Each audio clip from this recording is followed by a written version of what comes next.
আল্লাহর নেয়ামত কোনোদিন কি শেষ হয়? এই যে সাগরের তলদেশে যত মাছ আছে খাবার দেয় কে? ইলিশ মাছ এখন খান না। ইলিশের সাথে হিন্দুদের পূজার কি সম্পর্ক আমি জানি না। প্রথম সরকার বলছিল যে ইলিশ পাঠাবো না, কান্নাকাটি শুরু করে দিয়েছে।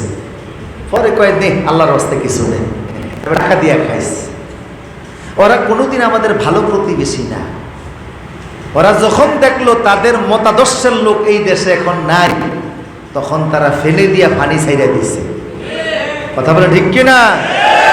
যখন এই সুযোগ পায় ৫৪টা আন্ত নদীর সংযোগ বাঁধ তারা খুলে দিয়ে বন্যার পানি দিয়ে তারা ডুবায়। তবে এতদিন আল্লাহ সুযোগ দিয়েছে। ৭০ বছর ভারত স্বাধীন হয়েছে। ১৯৪৭ সালে ভারত ভাগ হয়েছে। এই ৭০ বছরে আল্লাহ ধরেন নাই, এখন আল্লাহ ধরবেন আমি নিশ্চিত। আপনারা বলতে পারেন যে আপনি কেমন নিশ্চিত?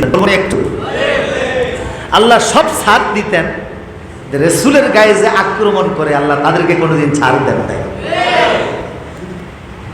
বড় বড় কাফেরদের নামে আল্লাহ সূরা দেন নাই, এরা ইসলামের অনেক ক্ষতি করছে, কিন্তু নবীর নামে নিন্দা করে নাই। কিন্তু যেই লোকটা ছোট কাফের হওয়ার পরও নবীর নামে নিন্দা করছে, আজীবন তার অভিশাপ দেওয়ার জন্য সূরা লাহাব আল্লাহ নাজিল করে দিয়েছে। আছে না নাই?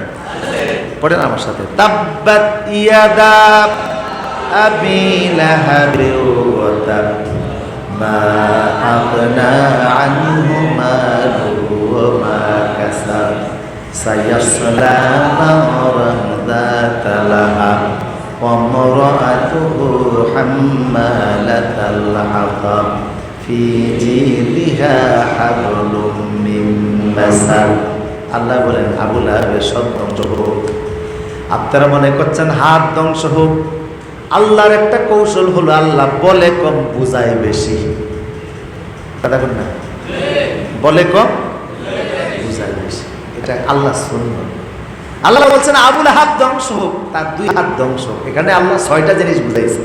ওর হাত ধ্বংস, ডান হাতও, ওর স্ত্রী ছেলে মেয়ে এরাও ধ্বংস, ওর সম্পদ এগুলিও ধ্বংস। ও 8 কেজি স্বর্ণের মালিক ছিল।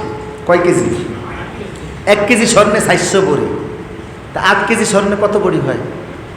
4 32, তাই না? প্রায় 3200 বড়ি স্বর্ণের মালিক ছিল। ওর সম্পদ ধ্বংস হোক, ওর দুনিয়াও শেষ, আখিরাতও শেষ। ওর নিন্দা করতে গিয়ে আল্লাহ ওর স্ত্রীর কথা বললেন, হামালাতাল, লাকড়ি বহনকারিনীর কথা আল্লাহ বললেন। লাকড়ি বহনকারিনীর কথা কেন বললেন? কয় ও রাসূলের নিন্দা করছে, কিন্তু স্ত্রী থাইকা সহযোগিতা করছে। যে পাপ করে আর যে সহযোগিতা করে উভয়টা সমান অপরাধী।